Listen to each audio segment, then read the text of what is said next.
vuina hi kongzo run pui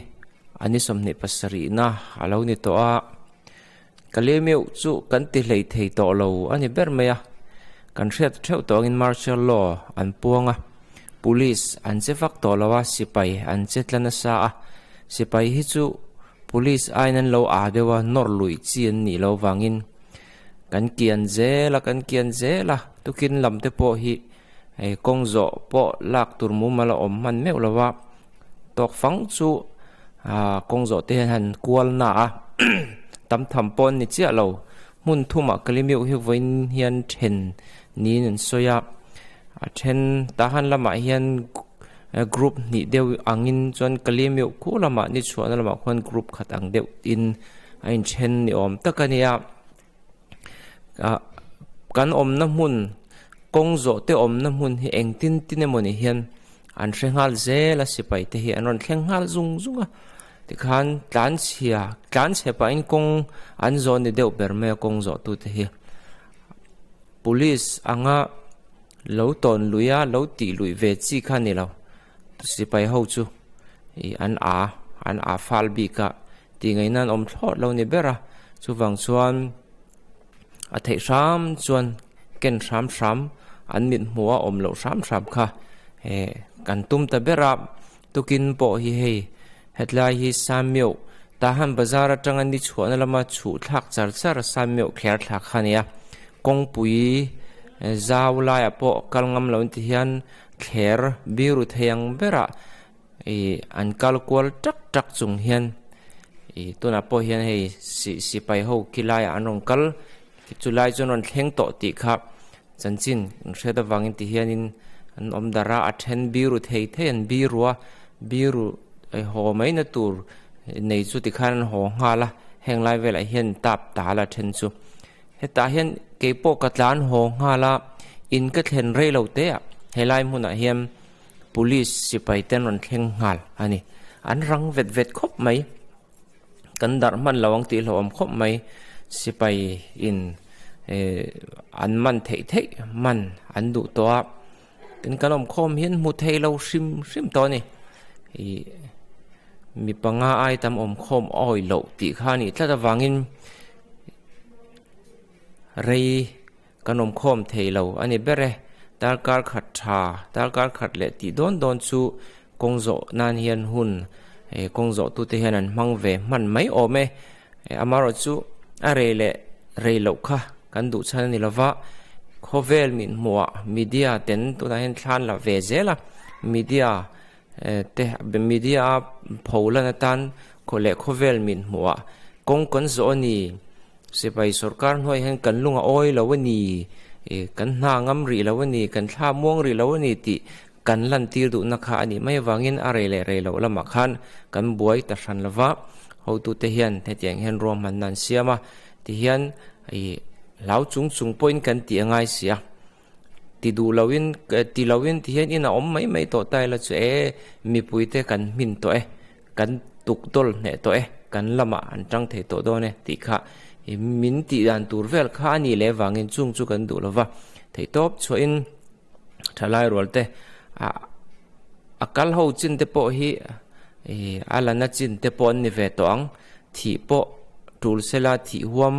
engamo pal thila po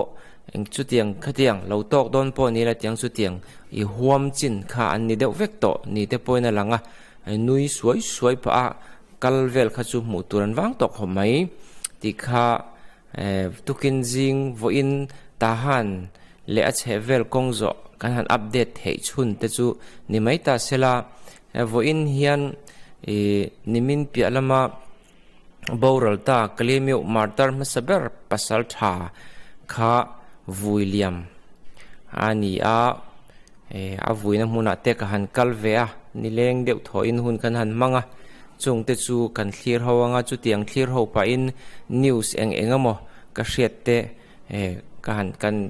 kan share ve pa don nia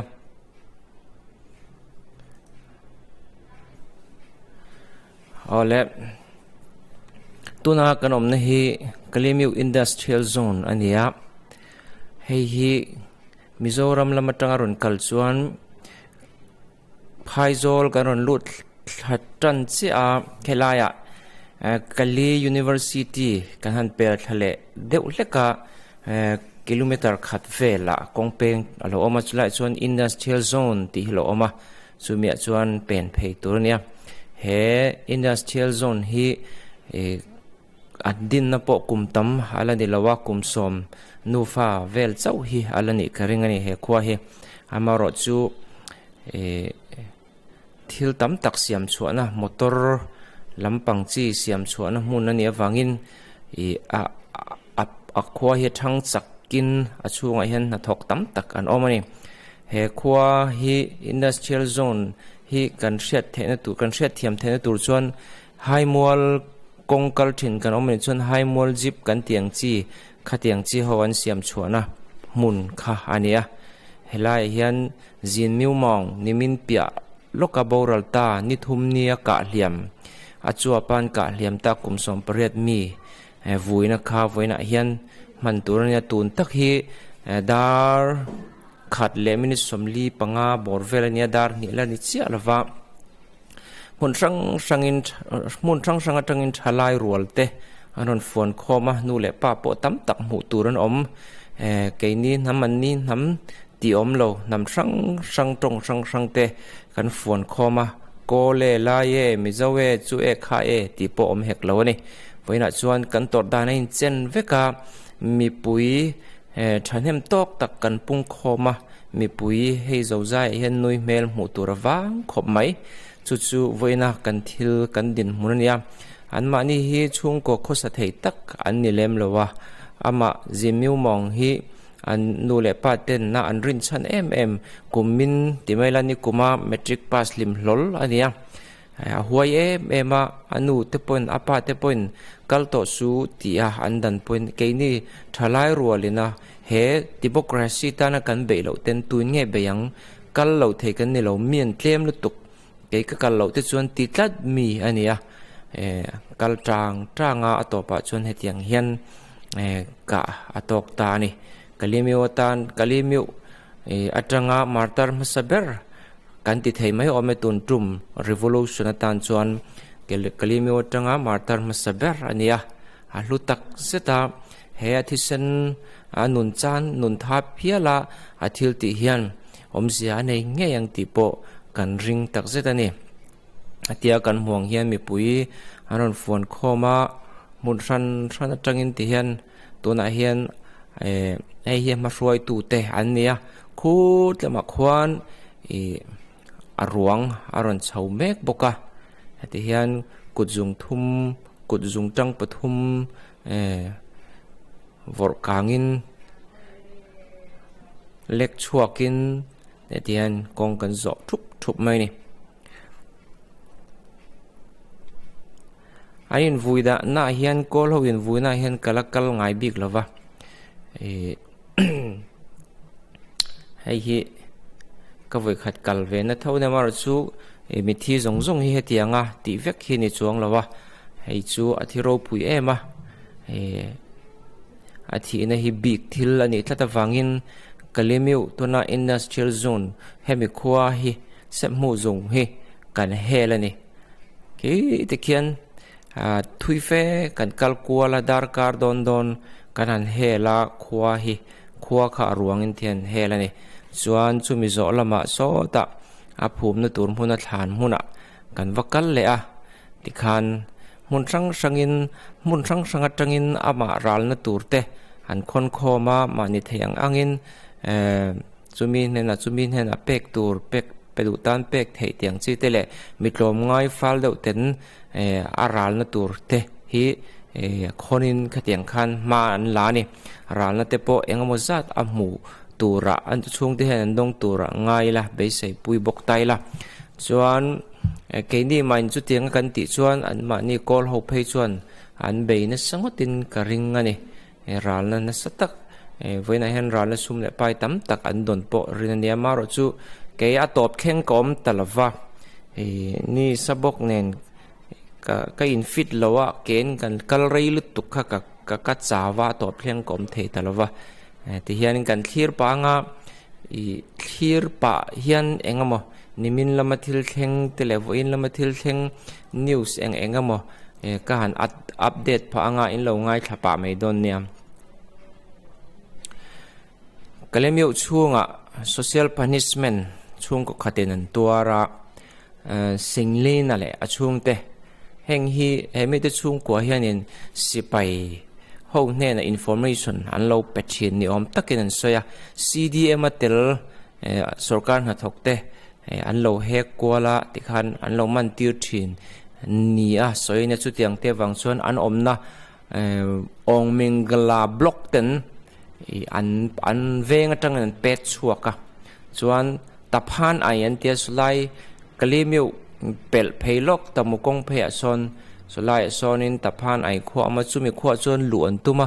an ni kho po chon an lo du lo hemi te chung hi kan khomi le sa an ni lo ti in an lo nar velea kongkama an chung kwa in anom tarui mai ni an bungbel nok to kin amaro chu engtin ngen omzel hret zui ne tari lo ni nimin ni thum thathum sang ni le somni pakhat khan not okla township lama kan hret thei china mi som ni pathum ne lo nimin pia zok ani nimin pia zok khan kan hret thei china mi som ni pathum velan boral nia soyania mi som kwa pakhat ai tlem loin liam an tuar ni an soibokani Kalaymyo police mi som pariat chuang zet CDM an zom to thu soyania Kalaymyo hi police zinga CDM zom an tamtak em awangin police lam ain dai talawa mongyua khwa atangin mongyua miu atangin mi somnga vel police somnga vel hela hian an ron tirbel nia soini bokani nimin lama khan chuan yangung san chong lama nimin lam khan ai nor nasale maya thile hliamero hriat ani lawadi ta mui lama po chu tiang bokin ta mui lama nimin khan ni hliap ten keng fer fur lom maya Hong Kong ho US akati China laka an hel tuma an kongzo tuman ti danang deuh khan Hong Kong ho ti dan zirin ni hliap an keng in hum himnan ni om takin an soini san masalam khan meitong chipa sipai le police then khatte in pakhata lutin ATM tele ATM mai ba ka poisa fine noi li an chu sak nia soini boka heba ga hian in nei tunu ni mayang chu mei che pakhat an vo hrep an ti boka a ming le ani na talan ani lem lawani hi kan police te le kan sipai te ho hi terrorist che tin an che to tak zeta tuna hian tin kong le lama chuan an thin he che sot em cho kham khopan mutalo emoni ti turang deuh hian omani nimin mai khanin kan naw pakhat kachin rammatanga sipai ron tlan oma tlem thu kalo zota ka komna te po audio chawin ka recorda maru churon ti chole tho ka tumanga asoidanin thla po hi thlani tan lo petolowa tun march latan en hian thlathum a hlomin kan pedon chautin sipai lam hian ho tu te lam hian an lo bum kan ti don nge chu tiang chon hlo pelowin an lo da reng to ni chu hlo pelo a an da na chan nia lang bok chu hlo an muanga an tlan chuak da yang poisan ne nga an tlan da yang ti khan hlau wangin poisa nei lowin an da char ni ber chu tlan chuak du pom ma se sum eng man nei lo wangin khoya moril traming kan omanga kalna tur motor kan nei silo chu min man le tho thowang ti lawa kal chuak ngam lo tlan chuak ngam lo tam tak an om ni na soi bokani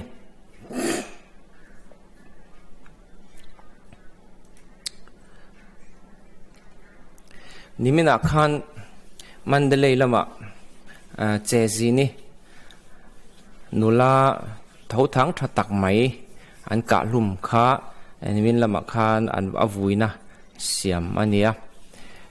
mi puyan thanem hle maya avuina huna hian Chinese youth lampang te po in hor khoma tam tak mu turan mel mu tur oma ama hi Chinese mi lo nia apa hian a chuang lea apa hian in he I huai sen tur te pon lo fui ve na sa ani ome che si ni hi tin che si ni hi karate lam emi martial art lam te po lo tuya tin lam te po thiam ve TikTok lama alam te po mu tur om nual mai chuba ka azai te po ngai thak tur la om te chewa music video te po lo nei to ani a lo dap kim ve in thil a lo thiam chi kim khop mai a ui om khop mai ama kha huai sana a video clip te le a thalak te po kan munga I mi pui ama thalai pui te nung tol lo tur te tlan che lo tura lo au kwala phek kwal ber tu kha ania a ui om tak zet setani che sini pa hianin ral sum adon zong zong te hi CDM tel sarkar na thokte tan a hlan vek tur thu a soi bok ani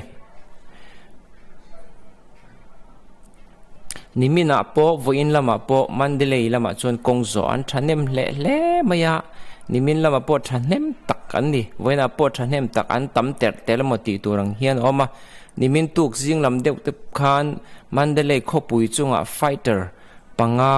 anon lim kwal zak mai ni in soy ni eng tak ron tiang mo kam mani nimin pia lama te po khan renguna fighter ron mang to kan ti kha fighter ron manga anni khan engen ron ti chuan tear gas anon thak ani kha fighter khan puilo ve hem kho mai fighter tear gas han thak chu khal chuan na tur dang man na tur dang an thlot lo nge mani ti turang deuh hian oma chu tiang deuh chuan nimin lama Mandalay po panga anon in so kwal vela tin voina hian Mandalay hi an la tam le khop mai kita enga moza tan le ni an Mandalay hi chu an pui shim ba nung tol mai chi hen ni lawa kho pui lian ania an tumru em Mandalay hian voina in ka na chu thleng zan lo thleng chia lo nia soyania maro chu fel taka khatiang kongzo an nei fel nu khan kongsi ra tanga sipai police te lo thlir furniture workshop lama na thok tlangval pakhat hi angonga an kap ringot nian soya angong an kapa an thingal anin ti bokani an alo en mai pon du to lo ni chu tiang deuh chu nia ke ni Kalaymyo po hian a lo om deuh to wangin zan hi dariat nu lama chuan thom wang om lo khop mai ni zana pokhan kong pui dung vela hen siau pakhat hi han tla sela a riat thei mai theni ti tur khopin a re ani a re vung ani ber mai chu i kan thla bara kan hlau ani ber mai sipai hi chun nelom lo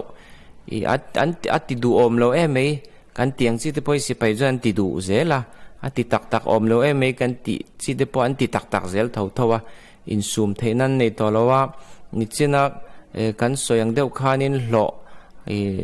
sarkar lam an pu te lam hian hlo an lo pe vak lo bok nen in kham khop an mu vak lo nge tin an ha ve to an chau ve to khatiang thil te wangin an enge an thina che to ma chu wang chon ton lui lo sham hi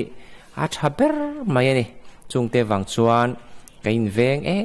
ani ti te po kha min lo hriat sak vele ta ola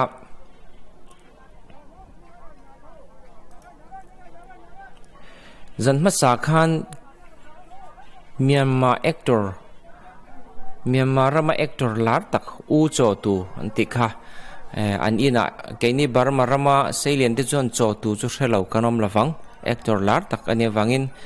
an ina an valu chila an ina bungruwa tam tak an ti chia sipai le police te hian tin vuak an nei nual boka thi nai te po achuak ani ome an valu khung na chan ber chu u cho tu hi hemi tlom ngai pol chet tan pui tu pol lian tak din tu ania tan pui tu pol lian tak pakhat mai ho tu ania an pol hi liana kini Burma rama chuan tan tu tran pui tu pol lian ber te jing mi ni mai ome chu tiang chu nia anwa lu chila ama u cho tu kha man tumin anwa lu chila ma ro chu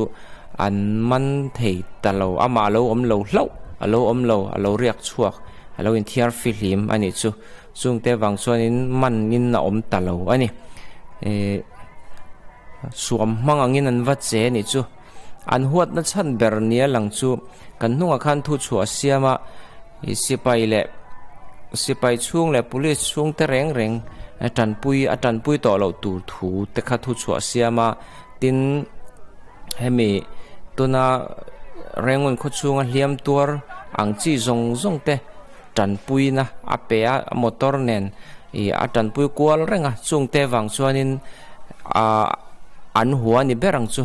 an valu khunga thil tam tak an ti chiani ti kha le bokta sela sarkar na thok mai baka police CDM tel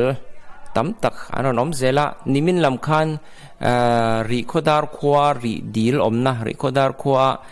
kan u pakhat lalien vunga aming ko an soi tamaila ani kha police officer ania RC pani abel to ani po CDM ma atel thu anon tar langa lomom khop mai tedim township vela tang te mizoram lama CDM zoma mizoram lama dan engozat anom to thu te kan ria tin mizoram lam te pon athayang anginin lo mu khwal zel tura kan ngaya tukin jing chu social media lam khan thai kwala thulung chiat thlak tak mai engengamo han chiar turte oma amaro chu hi social media a thil injiak na zong te hi lo in huat pui lem lo ila pui tling takin thil ti dan hi zir ton ila a thome tu te na mot mi pani khatina lu an phal lo alo tiak an tiak kha helama tang lo oi sak ngal vek kha ahim chuang lo mai thei boka tin social media ka in na tak taka tong kama kan hanin ti kwal vel na hi a zonga in oi sak lowa in pom sak vek lo hi ahim inarin omboka mizo na thak te kan nia u le nau chul khat kwal kan nia na deu dewa tong kama hanin ti ton te hi thalawani tin keini chu tun din hona tak pe hi chuan enge hliam tuarin kanom meka kan ru hliamin oma thil ti thei nei si lovin na takin thil kan tuara kan ru hi atliak ma em a chung konga chuan social media lama kan ngai dan ani chia lo ani poin thil post dan tur chin tok hi thiam taila keini lam hi abikin dim doi ngai liam tuar kan nia sakei te po liam an tor lai chuan an thina che em an ti thin khamo chu wang chuanin thin chia in to na heng kan me ka liam kan tuara kan ru mang ang ruwa thil hote te kan ru tliak nop ani ti hi min hriat puita ula tongkam na lutuk chuan social media lama hian thu hi the dar lo ila a thaviau ome tin mizoram chief minister puzoram thanga mewin thatakin min lo mi khwal tur thu te kha TV lama te internet lama te kan lo ngai thave khang kha min khamon mema khatiang be se khan mi tam takhituna hanan ron kalmeka amaro chu thil thalo ve tak pakhat chu social media lama mo TV emo ron tlana te tar chuangal chu tizat khatizat te lo tar chuangal kha ahim ber ri don lo ni te pon langa tuna hian khang thil kha sarkar barma sarkar benga thleng velea barma sarkar benga thlena wangin ven himna thajok tuna chin se ta hian kalpui le me kania tlan turate tan khan tlan dan tur kong kha ko tamia lawani akha kha apoina lai tak chu ni nangni mizoram lama hroi tu sarkar hroi tu te tan chuan khatiang lo record thlapa han pon zar te pokha a official na lai tam tak om angin lang thema se helama ni ron tlan zel turte tan khan din mun ader thong thei tlata wangin khamizona khachuan film khur a thaviau don ni in alang ve bokani tin social media tongkam na lutukin in ti ton lo ila a thakhop mai na dewa tongkam hanin bei kwal vel hi thalem lo tin chu tiang lo tian omani po in Burma lama kan u nau te po Mizoram u nau te po tong kam na social media ban mi pani khatina an lo ti hi tu ve te tan po kan za viral ru ni lo ti kha in thiat sak bokila cho an cho Burma ho chun cho ti tok te po an lo omani mai theya ma se Mizoram mi zong in cho min ti chuang lo ti po rebokila mitui chang nap ne na min lo clear min lo tong trai sak tu hi tam tak tu na hian Mizoram a hian an omani ti kha shetel bokila tin chu ti rualin helama tangin Mizoram lo hu chu ti kha ti tia post siam mo ril ruwa lom lo na rontar langan omani po in kan za viral ru ni chuang big lo ti kha Mizoram lam u nau te pon min lo hriat thiam pui ton ta ila in hre thiam ton zelila hi official taka le kha ne na enge han ti chua thlap ani lem lo chuan heng hi angai dan tok hi in thiam tonila ngai dan hi apom dan tur tok hi thiam tonila thil hi thavezel turanga yang CDM tel police an pun bel zela sipai te po nimin lama te po sipai bu mu kan ti general chin te po khu te pon lo om zela general hial te po an nge CDM lut te pon oma chu tiang chuan amaro chu kan soitong khan in hum him na nei thalo tan chuan tlan chu averingot kha aden em mai ni tikha retel le tabokila thome KNU the Karen National Liberation Army antia heng ho hian democracy tana indo turin indo tak turin a in pe thun puang rup to me tuna hian sang anni hi sang khazakwa somli pasari vela din to khan nia sipai hi atlem bera sing khat vel chon nei ve tura ngai bokila thome chutiangin KIA Kachin Independent Army te po membaran pun bel zela Kachin thalai rolte hemi anmani KIA lu bel asang tel anom to nin soibokani Burma ramzai thiam arzani kan ti chuanin he CRPH kai hroina hnuaia sipai ni tura a in pe reng thu post asiama ati dan zulzui dewin ama thlop zongin sipai tang tura in pe tam takin post anon siam ve bokani nimina khan he hu airport akang he hu airport he airport hi Shan State Tongji bula omania atlang puithun airport chunga hian mi pang ngai minaran hi lu vak phalani lawa eng tu hal nge eng tia kang nge ti hi hriat chianan ni lawa amaro chu ati tu tur om te hi angai ruat vele thei mai ni na langani nizana khan nizan nili thathum nizan khan chang kong chi yua pon phiu miu ne antia makui dai sulai jon zandar som pakhat vel khan sipai le police te khochunga silayan kapa na satakin ain rosana sa mi man te po an nei nual ni ome chu tukin sing dar kwa vel khan mi pakhatin nizan lam bo ruak khaman an vatum na te ina khan vakalin nizan lam bo ruak va intizot chianga vakal holam kha u cho ling khai anti thinga sumdong permit nei lawa thirang sumdong mo chumi te ina tang chuan mi pakhat mi sual pakhat ron tlan chuaka chu pa chuan chu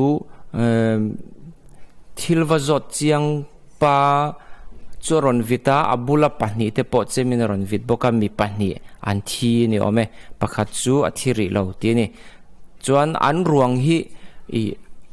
lakan phallawa an ruang hi hemi USDP thop tu u cho khainlin u cholin khai u cholin khaya le a team te hianin an ruang hi an la hemi mi thi chung te pe kan phallawa thuruk bawan tum ni te pon an soibokani an cherong le tia khop mai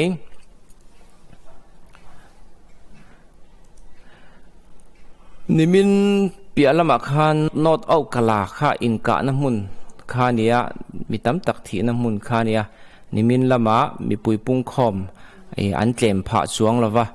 in ven himna na sale zol zok an bot saya vo in lama tepo na sa zol zok in ven himna an mi puilam in ven himna kha kul an siama an bei sau mai mi pui hi kiam lam an pan lawani an pung tual min ti tur deuh tho hian thil om zok ani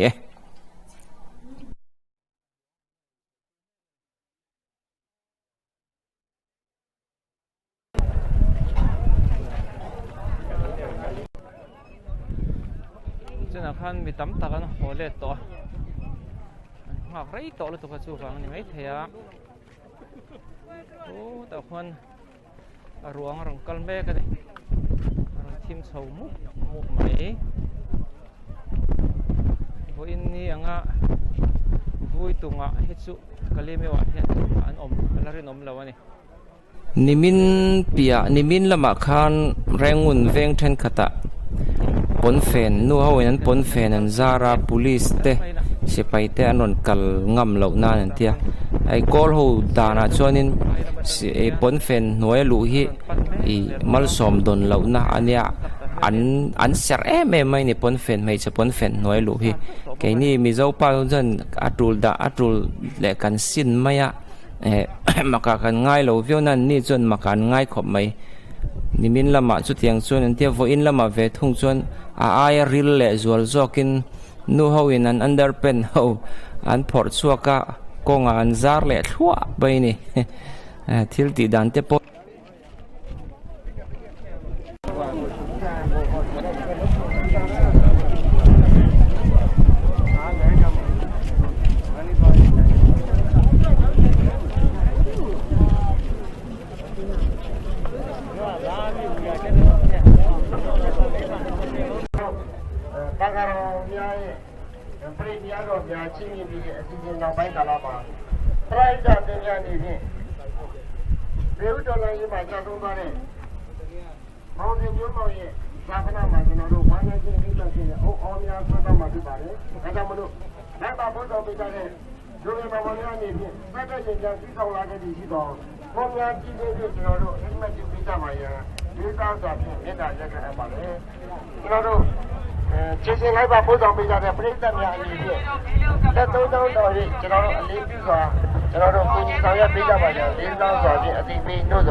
kana jemaat dapur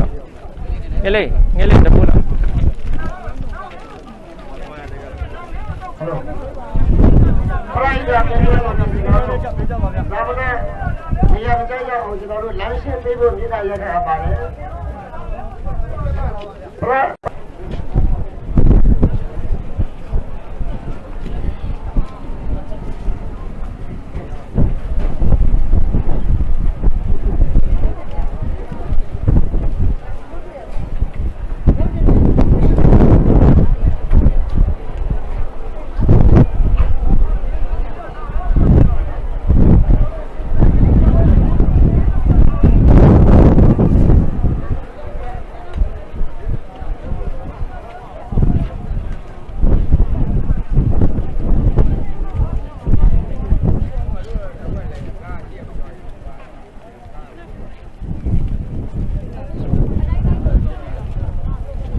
ဒ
ီနားမှာလည်းထိုင်လို့ရတယ်ဒီနားမှာလည်းထိုင်လို့ရတယ်နော်ဒီနားမှာလည်းထိုင်လို့ရတယ်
Kalaymyo atau Kalaymyo atau Kalaymyo atau Vuina atau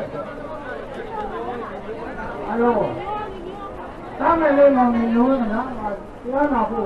kalau ingat tu sih, jauh berbeda dengan waktu saya.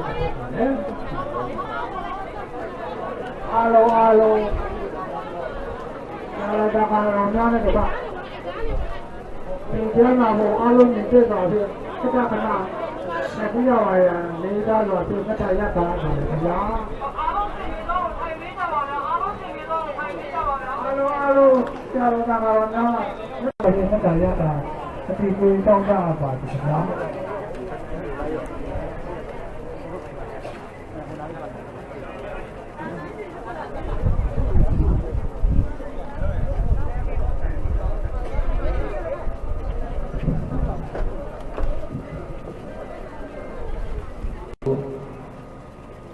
Kalaymyo atau Kalaymyo atau mana atau Kalaymyo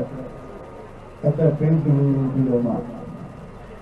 Kalau ada yang ada, orang di rumah tu mau masak, vuina, mau masak yang itu.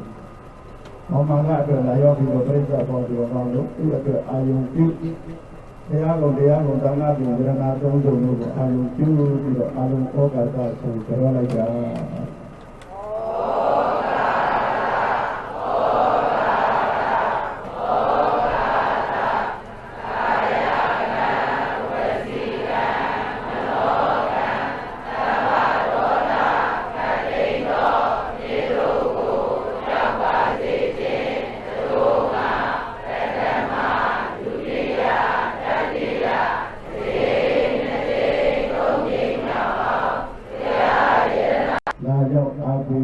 ပြုကြတယ်မိမိတို့ရဲ့စိတ်စဉ်နှလုံးသားထဲမှာဝမ်းနည်းစွာဖြင့်ယခုကဲ့သို့ပြုလုပ်အားထုတ်ရတဲ့ကောင်းမှု Vuin hi Dr. Sasa UN meeting tur ni nia kan nga hlel em ania athu the lu tur tlang puite aron tar langa ei mizo tonga le lin post ka huwa kan chiar chuaka nge UN Secretary Council ka deal na te chu pakhatna rammi puite in sui khom na chu bur thuta manga thok hovin UN dan le dun ne na in mila mishing nun hum him na konga mo phurna lak sakna dan act of responsible to protection R2P kengko ngei turin panina fel fai taka thiam lo chantir an ni theina tur le sipai ho tu te ba ka sipai zong zong te an phu to ka nga khwa khirna hremna pengei turin pathumna sipai ho ten ramdanga tanga ral thom la lu theimi alo turin le kan ram mi puite ral thom chi sang sang manga min beina kan tur mek laya ral thom pur cholo anga anin soi hi chiang taka min hai chua sak turin ti vel te kha ani hloma point pali nga vel nin ka sia point pali ani kha vuina zanina hian ani zanin dareng za chiang ani khar dar kwa barma dar ko le achan ve vel nge mani don ta hian meeting an thu don ani chuan tuna tanga rei lo te a nin hi thum nu vel loka meeting te po an thut chun zom le tur thu tar lan ani bokani kan ram hi UN hian angai to chho takzet ni na langa UN hian hetiang em arang hian ma alangai lo ni ten an soiboka tuntuma athil achet di acherang hle nin an soi ni keini chon chu kan nga lel berania ral thom ne han ron lut rup sa ron tal kual vel to se kan du khop mai ni tin ma rengun lama te po vo in chu e thil enge parachut nena sipai ron uai thavel te po an mu ni ome enge mani kan sipai kan ram sipai ho hen an hriat ni parachut nena sipai uai thavel te a then chu thingkung atang lak lo vel te pon ron post choi maya chu ti line UN in ron bei po ni se kan hlau lo ti ni om takin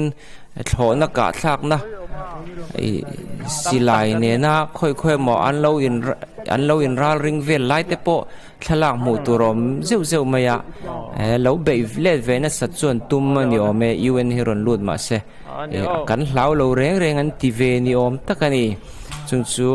sipai thu puang tu kan ram sipai thu puang tu po khan UN hi in rol na tur ani lo hi ram chung thil mai ni ti in UN chu alo nial ve na sa ni nan soi bokari chung chu voin lama thil theng langsar zualte ani voin lam chu thi le hliam soitur tam lo hle maya ni china mandaleya an ka hlum ti lo khat chu thi le hliam an soi om hriat ani ri lo he chanchin kan bot sai thleng hi chuan chanchin thar omani le naktuk lama te kain update zel don nia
အဲ့ဒီပေါ်တူတာဝိုင်းကိုဘုရားနားလိုက်ကြနားထောင်လို့မရဘယ်ဝိုင်းကြီးများကြောက်ကုန်မလားလို့ကောင်းတယ်အခု9နှစ်အတွင်းလွတ်လွတ်လပ်လပ်ရတော့ဒီကလေးတွေကစိတ်ချင်းဆိုတတ်တဲ့ကလေးတွေရောစိတ်ချင်းစောင်းနေပြီးတတ်တဲ့သုံးသုံးတွေရောဆိုင်ဝိုင်းကြီးမှာဝင်ပြီးတော့မင်းကလေးတွေပြီးနေတာမတွေ့ရဘူးလားတွေ့ရတယ်ရလားအဲ့ကြတော့ဒီအုပ်နောက်ကကောင်းလို့လားမကောင်းလို့လားလွတ်လွတ်လပ်လပ်တာသူတို့လုတ်ဖွင့်ပေးလိုက်ဒီကလေးတွေရဲ့အုပ်နောက်က အသုံးချလို့မရဘူးလားအဲ့တော့ဘုန်းကြီးတို့ပြည်သားတွေဒီကဘုန်းကြီးတို့ကအာချပါတယ်တော့အာချ